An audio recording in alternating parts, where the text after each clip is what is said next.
నమస్తే STV news కు స్వాగతం. నేను సుధా. వార్తల ముందుగా ముఖ్యాంశాలు. ఎన్నికల నిర్వహణ ప్రక్రియలో అధికారులు సిబ్బంది అప్రమత్తంగా వ్యవహరించాలి. జిల్లా జాయింట్ కలెక్టర్ మయూర్ అశోక్ ఆదేశం. తిరుమల శ్రీవారి ఆలయం వద్ద ఆక్టోపస్ కమాండోల మాక్ డ్రిల్. భారీ కమాండోలు యంత్రాలతో విన్యాసాలు. ఏపీపీఎస్సీ ఉద్యోగాలను అమ్మకానికి పెట్టిన దగాకోరు జగన్. రాష్ట్రంలో దుష్ట పాలనకు చరమగీతం పాడాలన్న టీడీపీ అధినేత చంద్రబాబు. జిమ్సర్ ఎన్టీఆర్ క్యాన్సర్ ట్రస్టుల ఆధ్వర్యంలో మెగా వైద్య శిబిరం ప్రారంభించిన గీతం విద్యా సంస్థల అధినేత శ్రీభరత్. ఎన్నికల నిర్వహణ ప్రక్రియలో అధికారులు సిబ్బంది అప్రమత్తంగా ఉండాలని జిల్లా joint collector K Mayur Ashok అధికారులను ఆదేశించారు. ఎన్నికల కమిషన్ నిబంధనల మేరకు విధులు నిర్వర్తించాలన్నారు. మోడల్ కోడ్ ఆఫ్ కాండాక్ట్ ఇతర అంశాలపై సూర్యాబాగ్లోని జోన్ 4 కార్యాలయంలో తూర్పు నియోజకవర్గ బాధ్యులకు ఒక్కరోజు శిక్షణ కార్యక్రమం నిర్వహించారు. ఎన్నికల నిబంధనలకు విరుద్ధంగా ఎవరు ప్రవర్తించినా, నగదు తరలించినా, తాయిలాలు పంచినా గుర్తించి తగిన చర్యలు తీసుకోవాలని ఆదేశించారు. ప్రతిరోజు జరిగే సంఘటనలకు నివేదికలు ఇవ్వాలన్నారు. నగదు తరలింపు, మద్యం పంపిణీ, రాజకీయ సమావేశాలు, ర్యాలీలు, ఇతర కార్యకలాపాలపై సంబంధిత టీం సభ్యులు నిఘా పెట్టాలన్నారు.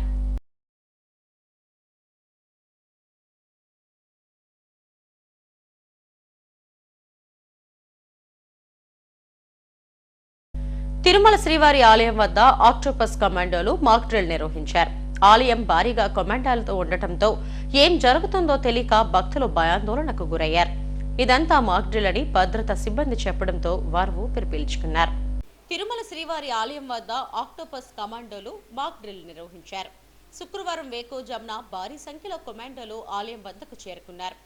ఏదైనా అనుకోని విపత్తు సంభవిస్తే ఎలా ఎదుర్కోవాలన్న దానిపై ఈ డ్రిల్ సాగింది. గురువారం రాత్రి ఏకాంత సేవ ముగిసిన అనంతరం ఆలయం తలుపులు మూసాక భక్తులెవరూ లోపల లేని సమయంలో మాక్ డ్రిల్ చేపట్టారు. భారీ క్రేన్ల సాయంతో ఆలయంలోకి వెళ్లారు. ఈ సమయంలో మీడియాను, ఇటు భక్తులను ఆలయ పరిసర ప్రాంతాల్లోకి భద్రతా సిబ్బంది అనుమతించలేదు. సుమారు గంటన్నర సేపు మాక్ డ్రిల్ సాగింది. శ్రీవారి ఆలయం వద్ద భారీగా కమాండోలతో పాటు భారీ యంత్రాలు అఖిలాండం వద్ద ఉండటాన్ని చూసిన భక్తులు ఆలయంలో ఏం జరుగుతుందో తెలియక తీవ్ర భయాందోళనకు గురయ్యారు.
చివరకు ఇదంతా మాక్ డ్రిల్ అని భద్రతా సిబ్బంది చెప్పడంతో భక్తులు ఊపిరి పీల్చుకున్నారు. అనుకోని విపత్తు సంభవించినప్పుడు ఎలా ఎదుర్కోవాలన్న దానిపై మాక్ డ్రిల్ నిర్వహించామని టీటీడీ అధికారులు వెల్లడించారు. రాష్ట్రంలో దుర్మార్గుల పాలన బరితెగించిందని టీడీపీ అధినేత చంద్రబాబు నాయుడు దుయ్యబట్టారు. ఏపీపీఎస్సీ ఉద్యోగాలను అమ్మకానికి పెట్టిన దగాకోరు ప్రభుత్వం వైసీపీ అని తీవ్ర స్థాయిలో మండిపడ్డారు. ఏపీపీఎస్సీ కుంభకోణంపై పవర్ పాయింట్ ప్రెజెంటేషన్ ఇచ్చారు. కమిషన్ నియామకం దగ్గర నుండి ఉద్యోగాల్లో జరిగిన అవినీతిపై వివరణ ఇచ్చారు. యువత పట్ల ఈ ప్రభుత్వానికి చిత్తశుద్ధి లేదని విమర్శించారు. గతంలో ఏపీపీఎస్సీ నియామకాలు జరిగేటప్పుడు ఎంతో పారదర్శకంగా వ్యవహరించామని గుర్తు చేశారు. ఇలాంటి ముఖ్యమంత్రిని రాజకీయాల నుండే దూరం చేసేలా ప్రజలు ఆలోచించాలని కోరారు. నా మీద రాళ్లతో చెప్పులతో దాడి చేస్తే కోపంతో వచ్చి వాళ్ళ నిరసన తెలియజేశారు అని చెప్పినట్టు దుర్మార్గితను ఒక డీజీపీ ఇవ్వాల్సిన స్టేట్మెంట్ అది. అక్కడి నుంచి అన్ని తప్పుడు పనులన్నీ చేపించారు. ఇది దగ్గర తప్పుడు పనులన్నీ చేపించి అక్కడి నుంచి ఉద్యోగాన్ని తీసేసి మళ్ళీ పెద్ద ఎత్తున నేనే స్టేట్మెంట్ ఇస్తే దానిపైన ఈ పోస్ట్ ఇచ్చారు. అంటే రీహాబిలిటేషన్ పునరావాస కేంద్రంగా తయారు చేశారు. అతను అయిన తర్వాత Salam Babu YCP student union state president. బుద్ధి జ్ఞానం ఉందా మీకు? మనుషులా మీరు? మీ పార్టీ ఆఫీస్ ఇది? ఎంత దుర్మార్గం అండి ఇది. ఇతనెవరు? జీవి సుధాకర్ రెడ్డి, వైసీపీ నేత, అనంతపూర్. ఇతను సుధీర్, సీఎం జగన్ తాత రాజారెడ్డి అన్న ప్రభదాస్ రెడ్డి మనవడు. ఇతను సూత్రధారి, కేంద్ర బిందువు, అవినీతి అవకతవకలకు నాందీతనం, చక్రం తిప్పిన వ్యక్తితనం. ఇలాంటి దుర్మార్గమైన నీచమైన కార్యక్రమాలు చేసి ఈ పని చేసి సోనీవుడ్ నూతలపాటి ఎవరో ఒక ఐఏఎస్ ఆఫీసర్ బంధువు సివి శంకర్ రెడ్డి, ఈయనకి చాలా అత్యంత సన్నిహితుడు సెలీనా. ఇలాంటి చెత్త మెంబర్స్ అందరినీ పెట్టి పిల్లల జీవితాలతో ఆడుకున్నారు. తల్లిదండ్రుల కష్టం, తల్లిదండ్రుల ఆశని పూర్తిగా నాశనం చేసే పరిస్థితికి వచ్చారు. ఇప్పుడు చూస్తే ఎంత ఇదంటే 18/31 162 గ్రూప్ 1 ఉద్యోగాలు నోటిఫికేషన్ ఇష్యూ చేశాం. నేను ముఖ్యమంత్రి. ట్రాన్స్పోర్టేషన్కు ఆర్డర్ ఇచ్చాడు. పలాంది ఎక్కడ చేయాలని చెప్పారు, కంపెనీకి చెప్పారు. ఇక్కడికి వస్తే భోజనానికి కూడా డబ్బులు ఖర్చులు ఇచ్చారు. నెక్స్ట్ ఇక్కడ డిసెంబర్ 5 నుంచి ఫిబ్రవరి 26 వరకు స్ట్రాంగ్ రూమ్ వద్ద భద్రతకు కర్నూలు నుండి తీసుకొచ్చిన కానిస్టేబుల్స్ వివరాలు. వీళ్ళందరూ కానిస్టేబుల్స్, వాళ్ళ వివరాలు, వాళ్ళ నెంబర్లు అవన్నీ. వీళ్ళందరూ ఆ రోజు ఇక్కడుండి స్ట్రాంగ్ రూమ్ దగ్గర భద్రత ఏర్పాటు చేశారు. ఇక్కడ మీరు చూస్తే వాల్యుయేషన్ పూర్తి చేసి పోస్ట్ వాల్యుయేషన్ పేపర్స్ అనేది దిద్దిన తర్వాత టాలీ షీట్లు తయారు చేయడానికి పోస్ట్ వాల్యుయేషన్ కోసం ఫిబ్రవరి 2, 22 డేటా టెక్ మెథడిక్స్కి రామాంజనేయులు ఒక లెటర్ రాశాడు. వాల్యుయేషన్ అయ్యింది. In this connection it is decided to entrust the post-examination work, that is scanning, image scanning of all sheets, editing, processing the results, collection of required data from sections concerned for generation of all relevant list etc. to your agency as per rates mentioned in your quotation. Applicable taxes will be deducted as per rules in force in the final bill. Process అంతా క్లియర్గా చేశారు. Next పేపర్లో ఉంది మనకు సాక్షి, official gazette, దొంగ సాక్షి. పేపరే లేదు వీళ్ళకు. తప్పుడు వార్తలు వేయడానికి, ప్రజల్ని మభ్యపెట్టడానికి, రాష్ట్రాన్ని మోసం చేయడానికి, మోసం చేసిన దాన్ని కప్పిపుచ్చుకోవడానికి చేసే తప్పుడు పేపర్ ఇది. ఇక్కడ రాస్తాడు, సొంత పేపర్లు రాసి మొత్తం అయిపోయింది, ఫలితాలు వచ్చేసాయి, అనౌన్స్ చేసేస్తున్నామని చెప్పే పరిస్థితికి వచ్చారు. నెక్స్ట్ ఇక్కడ ఏపీపీఎస్సి మనం గుర్తుపెట్టుకోవాల్సింది, ఫస్ట్ టైం డిజిటల్ ఎవాల్యుయేషన్ చేయడానికి వీలు లేదు, రెండోసారి వాల్యుయేషన్ చేయడానికి వీలు లేదు, 3 సార్లు వాల్యుయేషన్ చేశారు. మొదట మీరు డిజిటల్ చేశారు కాబట్టి తప్పని హైకోర్టు మొట్టిక్కాయలేసి వాతలు పెట్టి ఈ ప్రభుత్వాన్ని మళ్ళీ వాల్యుయేషన్ చేయమన్నారు, మాన్యువల్ వాల్యుయేషన్ చేయమన్నారు. మాన్యువల్ వాల్యుయేషన్ చేయమన్నారు. మాన్యువల్ వాల్యుయేషన్ చేసి దాన్ని తప్పిపెట్టారు. ఎందుకంటే వీళ్ళకి అమ్ముడు పోలేదు, వీళ్ళకి కావాల్సిన మనుషులు రాకపోతే అది కప్పిపుచ్చి అక్కడి నుంచి ఇతను చైర్మన్ అయిన తర్వాత తాడేపల్లి కొంపలో తయారు చేసిన లిస్టుకి ఆదేశాలు వచ్చాయి వీళ్ళకు. అంటే పిల్లల పట్ల వాళ్ళ భవిష్యత్తుకు మరణ శాసనాలు అక్కడ తయారు చేశారు ఈ దుర్మార్గులు. రాష్ట్రాన్ని కాపాడుకోవడానికి ప్రతి ఒక్కరు ముందుకు రావాల్సిందిగా అందరినీ కోరుతాను. గీతం జిమ్సర్ ఆసుపత్రి ఆధ్వర్యంలో నిర్వహిస్తున్న ఉచిత వైద్య శిబిరాలకు ప్రజల నుండి విశేష స్పందన లభిస్తుంది. గీతం సంస్థల అధినేత శ్రీభరత్ ఆధ్వర్యంలో నగరంలో పలు చోట్ల వైద్య శిబిరాలు నిర్వహిస్తున్నారు. రోగులకు వైద్య పరీక్షలు నిర్వహించి ఉచితంగా మందులు పంపిణీ చేస్తున్నారు. అవసరమైన వారికి ఆసుపత్రిలో ఉచితంగా వైద్యం కూడా అందిస్తున్నారు. పేద ప్రజల ఆరోగ్య పరిస్థితి మెరుగుపరచడం ద్వారా జీవన ప్రమాణాలు పెంచేందుకు కృషి చేస్తున్నామని గీతం విద్యా సంస్థల అధినేత శ్రీభరత్ తూర్పు ఎమ్మెల్యే వెలగపూడి రామకృష్ణ బాబులు అన్నారు.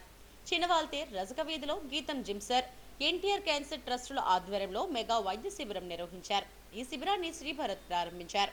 ఉత్తరాంధ్ర జిల్లాలో క్యాన్సర్ రోగులు సంఖ్య గణనీయంగా పెరుగుతున్నందున వారి ఆరోగ్య పరిస్థితులను మెరుగుపరిచేందుకు ఎన్టీఆర్ క్యాన్సర్ ట్రస్ట్ ఆధ్వర్యంలో ప్రత్యేక మొబైల్ వాహనాన్ని హైదరాబాద్ నుంచి రప్పించామని శ్రీభరత్ చెప్పారు. మెగా మెడికల్ క్యాంపులలో ఉచిత క్యాన్సర్ టెస్టులను నిర్వహిస్తామని తెలిపారు. క్యాన్సర్ రోగులు కూడా ఈ అవకాశాన్ని సద్వినియోగం చేసుకోవాలని ఎమ్మెల్యే వెలగపూడి రామకృష్ణ బాబు కోరారు.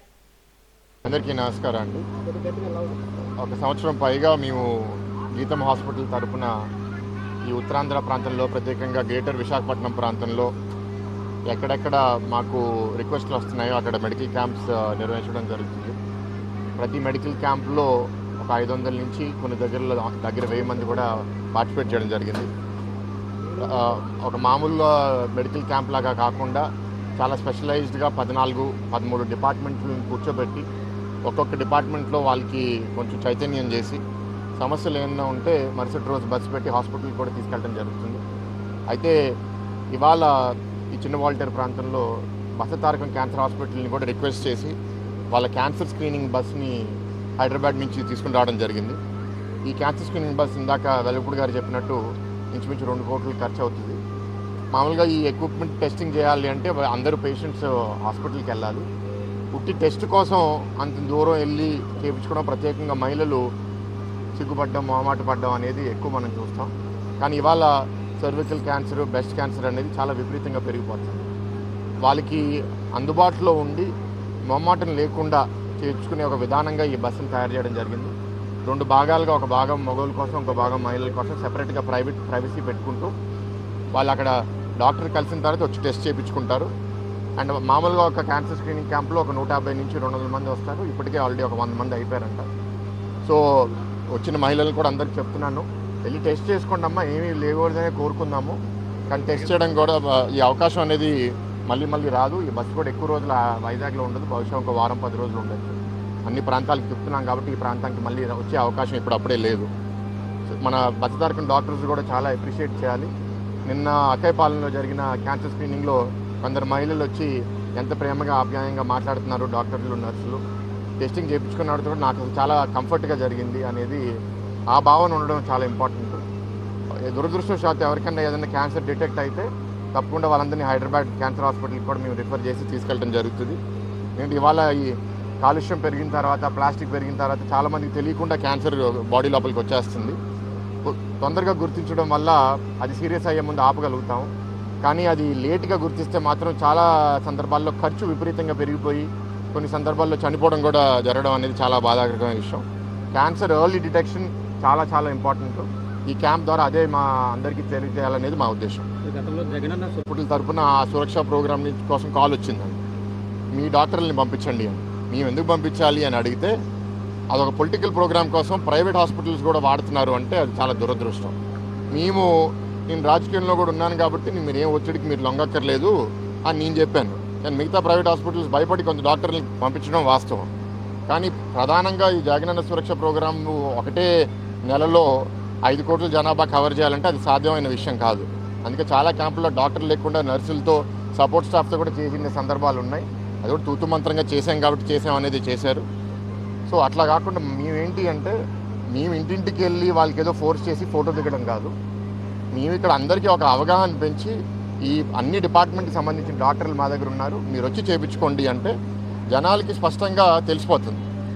మమ్మల్ని డిస్టర్బ్ చేయడానికి మా క్యాంపు సరిగ్గా జరగకూడదని మేము పెట్టిన దగ్గరే మళ్ళీ వాళ్ళు సురక్ష ప్రోగ్రాం పెట్టారు. పాపం వాళ్ళే అబాస్పాలు అవుతున్నారు అలా చేయడం వల్ల. వాళ్ళ ముందే పేషెంట్లు మా దగ్గరికి వచ్చి టెస్ట్ చేయించుకుని వాళ్ళ దగ్గరికి వెళ్ళట్లేదు. ఏదో ఇప్పుడు జనాల ఆరోగ్యంతో కూడా రాజకీయం అనేది దురదృష్టం. ఈ గీతం హాస్పిటల్ మూర్తి గారు పెట్టినప్పటి నుంచి ఏంటి అంటే ఇది ఆరోగ్యం మెరుగైన ఆరోగ్య సేవలు అందుబాటు ధరలో అందజేయాలనేది మా ఉద్దేశం. ఎందుకంటే గవర్నమెంట్ హాస్పిటల్స్లో డిమాండ్ ఎక్కువ ఉండి అక్కడ మౌలిక సదుపాయాలు సరిగ్గా ఉండిపోవడం వల్ల పేషెంట్స్ చాలా ఇబ్బంది ఫేస్ అవుతారు. అక్కడ మంచి ట్రీట్మెంట్ కావాలని కార్పొరేట్ హాస్పిటల్కి వెళ్తే ఇవాళ వాళ్ళ ఆరోగ్యశ్రీ పేషెంట్స్ కూడా తీసుకోవడానికి సిద్ధంగా లేరు. ఆరోగ్యశ్రీ డ్యూస్ 1000 కోట్లలో ప్రభుత్వం కట్టకపోవడం వల్ల ప్రైవేట్ హాస్పిటల్స్ అందరూ చేతులు ఎత్తేసి మా వల్ల కాదు అనడం వల్ల అక్కడికి వెళ్ళి లక్షల్లో జేబు నుంచి కట్టుకునే పరిస్థితి వచ్చింది. సో అది పేషెంట్స్ అక్కడ వెళ్ళలేక ఎక్కడ వెళ్ళలేక గీతమే దారిగా చాలామంది ఇప్పుడు ఇవాళ మా దగ్గర రావడం జరుగుతుంది. భరత్ గారి ఆధ్వర్యంలో గీతం హాస్పిటల్ వారి ఆధ్వర్యంలో మెగా వైద్య శిబిరాలు విశాఖ పార్లమెంటు పరిధిలోని 7 అసెంబ్లీ సెగ్మెంట్లో నిర్వహించడం జరుగుతుంది. అందులో భాగంగా ఈరోజు 21వ డివిజన్ చిన్నబాలతేరులో మెగా వైద్య శిబిరం భరత్ గారు ఏర్పాటు చేయడం జరిగింది. ఈరోజు మన బసవతారకమ్మ ఇండో అమెరికన్ క్యాన్సర్ ఆసుపత్రి ఆధ్వర్యంలో క్యాన్సర్ పేషెంట్స్కి పురుషులకి స్త్రీలకి కూడా ప్రతి ఒక్కరూ టెస్ట్ చేయించుకుంటే మంచిదనే ఉద్దేశంతో సుమారు 2-3 కోట్ల రూపాయల ఎక్విప్మెంట్తో ఉన్నటువంటి బస్సును కూడా తీసుకురావడం జరిగింది. ఇది ఎందుకంటే ప్రజలందరికీ కూడా గత 2 రోజులుగా దీని గురించి తెలియజేసి అందరూ వచ్చి ఆదరవ్వాలి, తప్పకుండా మమ్మల్ని ఆరోగ్య పరిస్థితి మెరుగుపడాలనే ఉద్దేశంతో భరత్ గారు ఏర్పాటు చేయడం జరిగింది. ఈ వైద్య శిబిరంలో ప్రత్యేకత ఏంటంటే కళ్ళజోళ్ళు అవసరమైన కళ్ళజోళ్ళు ఉచితంగా ఇస్తున్నారు, మందులు ఉచితంగా ఇస్తున్నారు. అంతేకాకుండా నెల రోజులు ఎప్పుడైనా సరే ఏ జబ్బులు ఉన్నా సరే గీతం హాస్పిటల్కి వచ్చినట్లయితే ఒక కార్డు ఇస్తున్నారు. ఆపరేషన్లు అయినా ఏదైనా సరే అన్నీ ఉచితంగా చేస్తున్నారు. ఇటువంటి మంచి వైద్య శిబిరం ఏర్పాటు చేసినందుకు భరత్ గారికి, మా పార్లమెంటరీ పార్టీ అభ్యర్థి భరత్ గారికి తూర్పు నియోజకవర్గం తెలుగుదేశం జనసేన నాయకులు కార్యకర్తలు ఇందులో పాల్గొన్న ప్రజలందరి ఆయనకి అభినందనలు ఉండాలని, ఆయనకి ఆ శుభాశీస్సులు ఉండాలని వారికి నేను ప్రత్యేక ధన్యవాదాలు తెలియజేసుకుంటున్నాను. పరిసర ప్రాంతాల నుండి పెద్ద సంఖ్యలో ప్రజలు మెగా మెడికల్ క్యాంపులో పాల్గొని వైద్య పరీక్షలు చేయించుకున్నారు. పరీక్షల అనంతరం అవసరమైన వారికి ఉచితంగా మందులు అందజేశారు. ఈ కార్యక్రమంలో బైరెడ్డి పోతనారెడ్డి తదితరులు పాల్గొన్నారు. నీటి సరఫరా, యూజీడీ నియామకాలు, పదోన్నతుల్లో జరుగుతున్న అవినీతి అక్రమాలపై సమగ్ర విచారణ జరపాలని GVMC water filtration plant workers union గౌరవ అధ్యక్షుడు వెంకటరెడ్డి డిమాండ్ చేశారు. జగదాంబ సిఐటియు కార్యాలయంలో మీడియాతో మాట్లాడారు. నీటి సరఫరా, యూజీడీ విభాగాల్లో ఆప్కాస్ వచ్చిన తర్వాత జరిగిన 96 మంది నియామకాల్లో అన్యాయం జరిగిందని ఆరోపించారు. కలెక్టర్ నోటిఫైడ్ అన్స్కిల్డ్ కేటగిరీలోకి మార్చిన వారిపై చర్యలు తీసుకుంటామని మినిట్స్ లో అంగీకరించినా ఇంతవరకు బాధ్యులపై చర్యలు తీసుకోలేదన్నారు. వెంటనే ఇంటర్వ్యూలు ప్రారంభించి కార్మికులకు న్యాయం చేయాలని డిమాండ్ చేశారు. నీటి సరఫరా విభాగం, యూజీడీ విభాగాల్లో కొన్ని అక్రమాలు, అవినీతి జరుగుతూ ఉన్నాయి. నియామకాల్లో కానీ, ప్రమోషన్లు ఇవ్వడంలో కానీ వీటన్నిటి మీద కూడా జీబీఎంసీ కమిషనర్ గారిని మేము రిక్వెస్ట్ చేస్తున్నాం. దాని మీద సంస్థాగత విచారణ జరిపించాలని, లేదా విజిలెన్స్ విచారణ జరిపించి అర్హులైనటువంటి వాళ్ళకి న్యాయం చేయాలని చెప్పేసి మేము తెలియజేస్తూ ఉన్నాం. దీనికి సంబంధించి ఆర్టీఐ లెటర్లు కూడా ఇచ్చాము, వివరాలన్నీ ఇవ్వాలని చెప్పేసి ఇంతవరకు ఇవ్వలేదు. రెండవది, పబ్లిక్ హెల్త్ కార్మికుల్లాగే ఈ ఇంజనీరింగ్లో పనిచేసే కార్మికుల తాలూకు ఎవరైతే రిటైర్ అవుతున్నారో, చనిపోతున్నారో వాళ్ళ తాలూకు బిడ్డలకి ఉపాధి కల్పించాలని చెప్పేసి అనేటువంటిది మినిట్స్ ఒప్పందం జరిగింది. అందులో భాగంగానే ఇంతవరకు పబ్లిక్ హెల్త్లో 228 మందిని ఆ విధంగా పోస్ట్ వేయడం అన్నది జరిగింది, చనిపోయినటువంటి వాళ్ళు, అలాగే రిటైర్ అయిన పిల్లల్ని. కానీ ఇంతవరకు ఇంజనీరింగ్లో నీటి సరఫరా విభాగంలో రిటైర్ అయినటువంటి వాళ్ళవి, చనిపోయినటువంటి వాళ్ళవి అప్లికేషన్లు ఇచ్చినా సరే ఇచ్చి 8 నెలలు అవుతూ ఉంది. ఇంతవరకు ఇంటర్వ్యూలు ప్రారంభించలేదు, ఆ కార్మికులు న్యాయం జరగలేదు.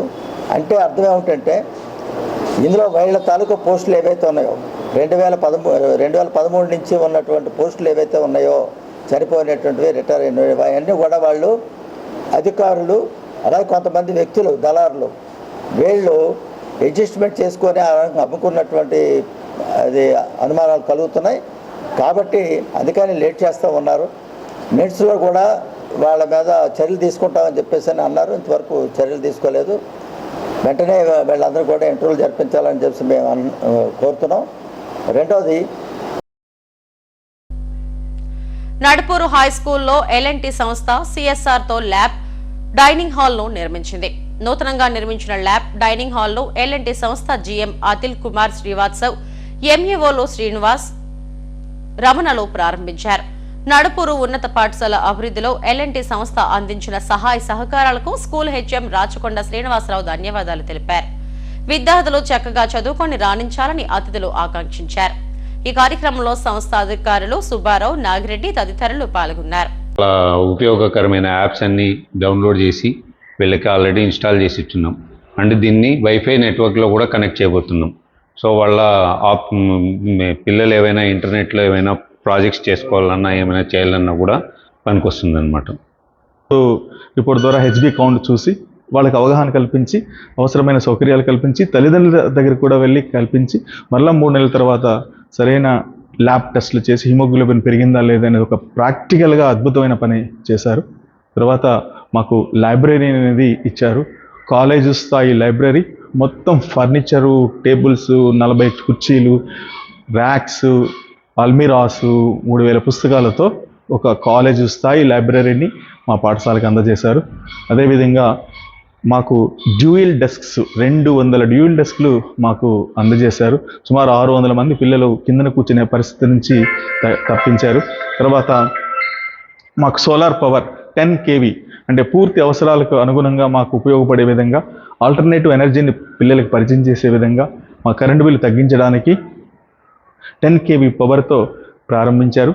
అదేవిధంగా కంప్యూటర్ ల్యాబ్ ఎస్ఎస్ఏ ద్వారా మా ప్రభుత్వం ఇచ్చిన కంప్యూటర్లు సకల సౌకర్యాలు లేకుండా ఉన్నప్పుడు ప్రత్యేకంగా చూసి 10 కంప్యూటర్లు ఇస్తానని చెప్పి తర్వాత మా పిల్లల ఇంట్రెస్ట్, మా అవసరాలను గుర్తుపెట్టుకుని కొత్తగా అప్డేటెడ్ వెర్షన్ సంబంధించిన 10 కంప్యూటర్లు, 40 చైర్స్, ఒక అద్భుతమైన ఇంజనీరింగ్ కాలేజ్ స్థాయి ల్యాబ్ ఎలా ఉంటుందో అలాగ పూర్తి స్థాయిలో అభివృద్ధి చేసి మాకు అందజేశారు.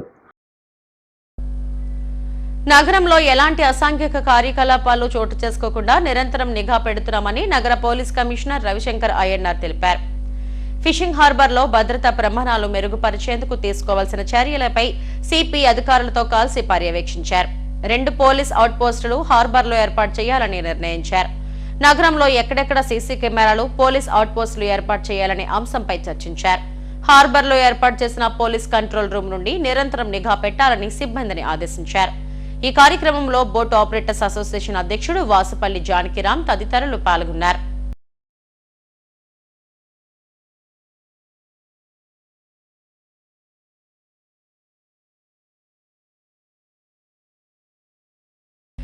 నారాయణ్ సేవా సంస్థాన్ ఆధ్వర్యంలో ఏప్రిల్ 7వ తేదీన దివ్యాంగులకు కృత్రిమ అవయవాల కొలతల శిబిరం నిర్వహిస్తున్నట్టు సంస్థాన్ ట్రస్టీ దేవేంద్ర చౌబీసా తెలిపారు. స్థానిక హోటల్లో ఆయన మీడియాతో మాట్లాడారు. గత 40 ఏళ్లుగా దివ్యాంగులకు అవసరమైన కృత్రిమ అవయవాలు పంపిణీ చేస్తున్నట్టు తెలిపారు. ఏప్రిల్ 7వ తేదీన అకేపాలెం పోర్ట్ కళావాణి ఆడిటోరియంలో సుమారు 1000 మందికి పరీక్షలు నిర్వహించి ఉచితంగా కృత్రిమ అవయవాలు పంపిణీ చేయడానికి ఏర్పాట్లు చేస్తున్నట్టు చెప్పారు. भारतवर्ष में कैंप वहीं जाके लगाएं और उस प्रदेश के व्यक्ति उसी प्रदेश में लाभान्वित हो, इसी उद्देश्य से हमारा आंध्र प्रदेश के विशाखापत्तनम में ये विशाल कैंप आयोजन किया जा रहा है, जिसमें अंगविहीन जिनका हाथ किसी एक्सीडेंट के कारण, पाँव किसी एक्सीडेंट के कारण या किसी बीमारी के कारण नहीं रहा है, उनका कृत्रिम हाथ और पाँव बना करके फिटमेंट यहीं पर किया जाएगा. 7 अप्रैल को मेजरमेंट कैंप है. हमारी प्रार्थना है कि संपूर्ण आंध्र प्रदेश व पड़ोसी राज्यों के दिव्यांग जिनका कृत्रिम हाथ और पांव लग सकता है वो अधिक से अधिक. హెడ్లైన్స్ మరోసారి. ఎన్నికల నిర్వహణ ప్రక్రియలో అధికారులు, సిబ్బంది అప్రమత్తంగా వ్యవహరించాలి. జిల్లా జాయింట్ కలెక్టర్ మయూర్ అశోక్ ఆదేశం. తిరుమల శ్రీవారి ఆలయం వద్ద ఆక్టోపస్ కమాండోల మాక్ డ్రిల్.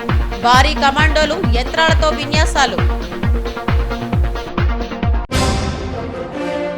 ఏపీపీఎస్సీ ఉద్యోగాలను అమ్మకానికి పెట్టిన దగాకోరు జగన్. రాష్ట్రంలో దుష్ట పాలనకు చరమగీతం పాడాలన్న టీడీపీ అధినేత చంద్రబాబు. జిమ్సర్, ఎన్టీఆర్ క్యాన్సర్ ట్రస్టుల ఆధ్వర్యంలో మెగా వైద్య శిబిరం ప్రారంభించిన గీతం విద్యా సంస్థల అధినేత శ్రీభరత్. ఈ వార్తలు ఇంతటితో సమాప్తం. మరిన్ని వార్తా విశేషాల కోసం చూస్తూనే ఉండండి STV న్యూస్. నమస్తే.